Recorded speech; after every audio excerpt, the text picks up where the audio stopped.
kita mengatasi keluhan tersebut dengan menggunakan bedak ataupun dengan menggunakan sabun cuci piring.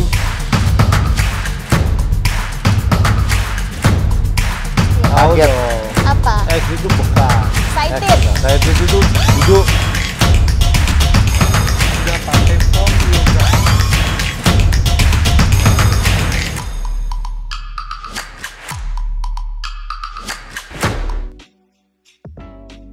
Halo Auto Family, bertemu kembali dengan saya Aldo Manji, Kepala Bengkel Auto dari Bekasi Barat. Siang hari ini saya mau sharing mengenai budaya buruk selama berkendara dengan kendaraan Toyota. Tapi sebelum kita share, ada baiknya Auto Family untuk like, comment, share, dan jangan lupa subscribe, itu yang paling penting. Link YouTube kami di Auto dari ID. Bagaimana sharing mengenai budaya buruk berkendara ini? Yuk tonton videonya sampai habis. Let's go. Baik, 5 budaya buruk selama berkendara Auto Family. Jadi budaya buruk pertama adalah berkaitan sama sabuk pengaman atau kerennya disebut safety belt. Nah, safety belt ini memang dipasang oleh pabrikan untuk keselamatan tambahan bagi pengendara dan penumpang yang ada di kendaraan. Nah, safety belt ini juga ditunjukkan dengan buzzer pada saat pengemudi atau penumpang depan sudah duduk di bagian depan, sehingga memang diperlukan untuk dipasang safety beltnya selama berkendara. Namun pada pelaksanaannya banyak dari pengguna kendaraan yang mengabaikan hal tersebut. Tetapi karena buzzernya juga mengganggu, terkadang dihindarinya dengan memasang saja sabuk pengamannya tanpa prosedur keselamatan yang dengan benar. Contohnya seperti ini. Ini adalah contoh yang salah. Sudah dipasang, kemudian hanya dikalungkan saja di bagian depan. Hal ini sangat berbahaya Auto Family. Jangan pernah dilakukan. Karena hal ini sebetulnya sabuk pengaman ini 3 titik keselamatannya. Namun hal ini cuma dipasang di 2.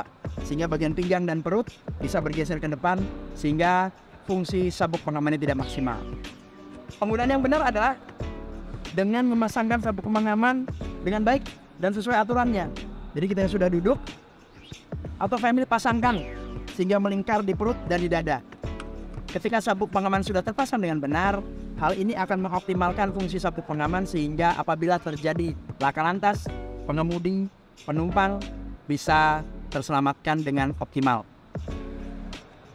Budaya buruk yang kedua adalah penggunaan lampu yang salah.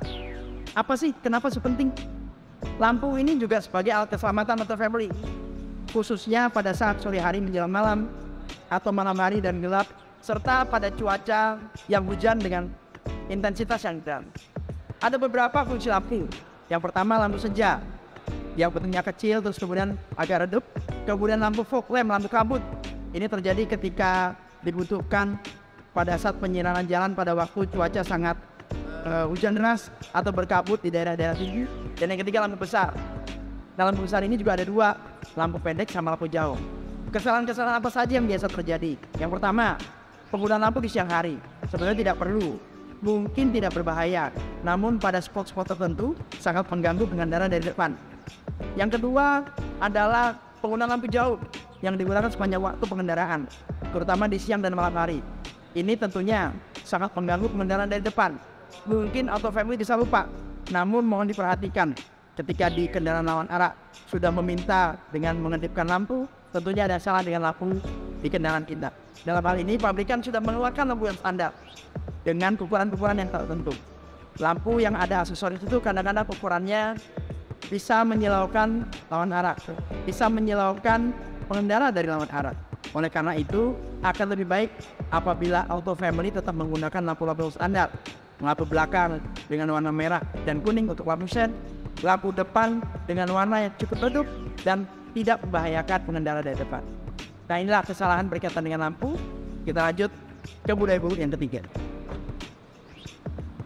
Kemudian kesalahan yang ketiga Auto Family, ini yang paling berbahaya sebetulnya, yaitu melawan arus dan mengabaikan marka jalan. Yang pertama ya, yang A dulu nih, melawan arus. Sangat berbahaya Auto Family.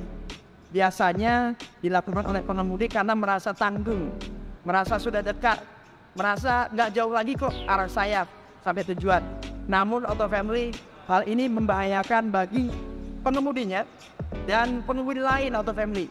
Atau apabila kita berada di jalan besar yang banyak gang yang orang-orang keluar dari gang ini tidak terbayang akan melihat ada kendaraan dari sebelah kiri.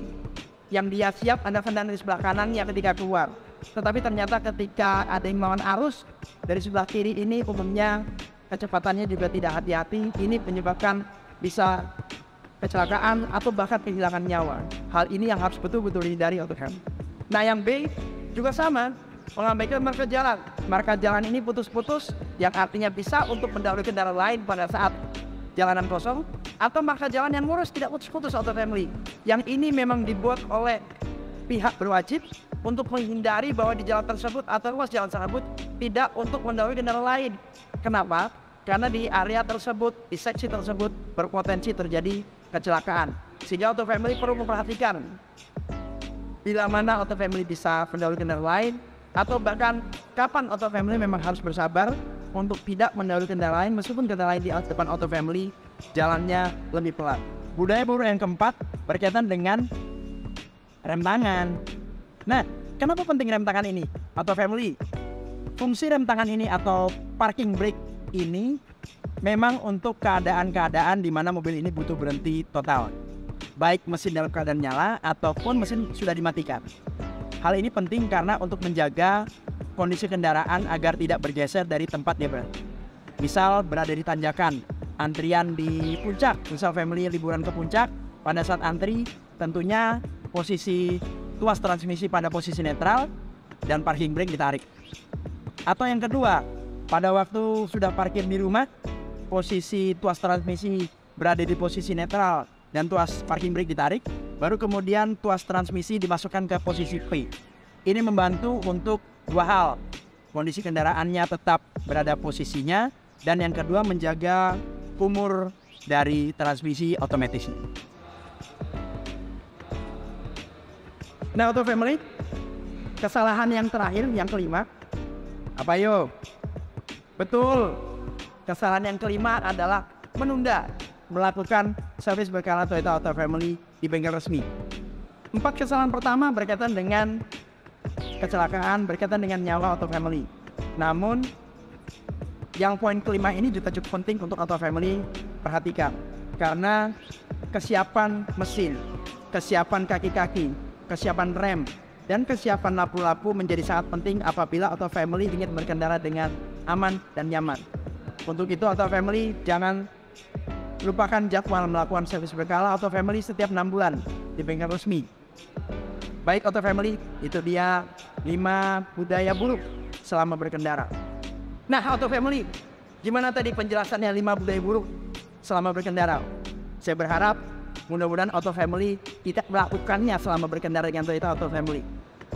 Untuk informasi lebih lanjut lainnya, Auto Family bisa cek di website kami di www.auto2000.co.id atau disebutnya sebagai Digiroom. Untuk mendapatkan informasi tanya bengkel lainnya, Auto Family bisa cek di YouTube kami di Auto2000.id. Tapi jangan lupa like, comment, share, dan yang penting subscribe. Sekian untuk konten tanya bengkel hari ini.